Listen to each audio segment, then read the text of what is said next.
Je voulais parler avec toi des vies antérieures. Le premier point où je voulais en venir sur les vies antérieures, pour tous ceux et celles qui se posent des questions, savoir mais qui j'étais avant d'atterrir dans cette vie-là, ici maintenant, mais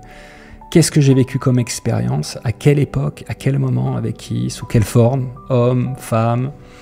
On a envie de savoir ça, c'est intéressant quand on suit une quête spirituelle comme ça. On a envie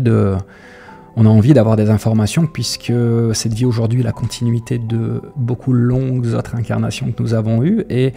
aujourd'hui est la somme de tous ces résultats. Donc c'est intéressant de savoir quels ont été les chiffres et les variables utilisées pour en arriver là où on en est aujourd'hui. L'objectif, c'est que les informations qui vont nous être transmises doivent nous servir à quelque chose. Que l'information qui va être transmise va te permettre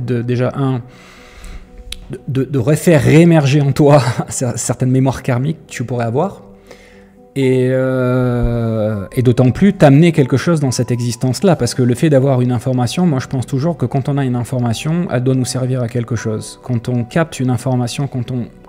écoute quelque chose, quand on parle à quelqu'un, on doit capter les informations. Alors on capte les informations qui résonnent, qui nous parlent, les autres on les laisse passer, mais l'objectif c'est que ça nous serve à quelque chose, sinon c'est comme si je parlais dans le vent pendant des heures. Pour moi, par exemple, j'ai compris, après avoir eu une multitude de visions sur des existences que j'ai pu avoir et d'autres médiums que j'ai pu rencontrer sur le cours de ma route, qui m'ont transmis des messages, j'ai compris une chose fondamentale aujourd'hui, une chose clé par rapport à cette recherche, cette quête de vie antérieure. Quand tu consultes quelqu'un pour qu'on te donne des informations, il faut savoir que le médium qui va aller récupérer ces informations dans ce qu'on appelle les annales akashiques, c'est une base de données de l'univers où sont stockées toutes les informations de tous les êtres vivants, mais sous tout format d'espace dimensionnel, que ce soit au travers de l'image, du son, des réactions, des émotions. C'est vraiment une base de données complète de chaque seconde, chaque minute que tu vis sous un format multidimensionnel. Donc c'est pour ça que quand tu meurs, souvent, tu as un écran en 360. C'est parce que la technologie dépasse l'Apple Vision, déjà de l'autre côté. Donc quand tu arrives de l'autre côté, tu as la capacité de pouvoir visualiser ce que tu as accompli dans ta vie.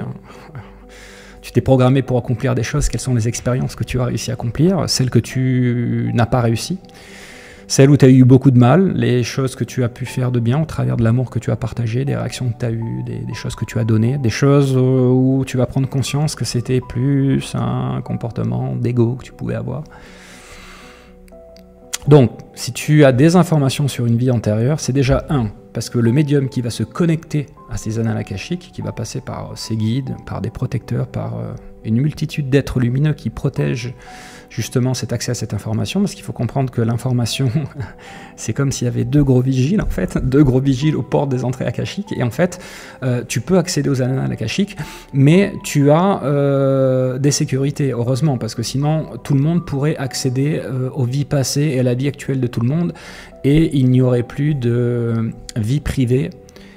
et plus de respect de libre arbitre. Donc, la raison pour laquelle les annales akashiques sont protégées, d'une part, et d'une autre part,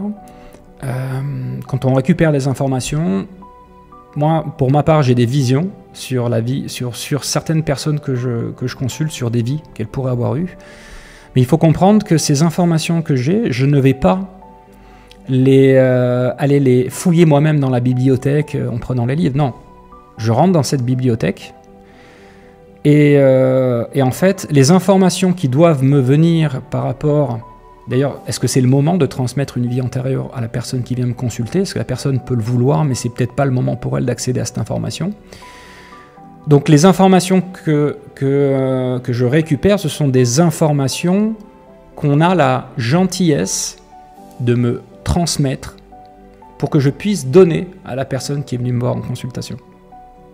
Il faut comprendre que, heureusement que cette information, c'est pas moi qui l'ai choisie, parce que déjà, d'une part,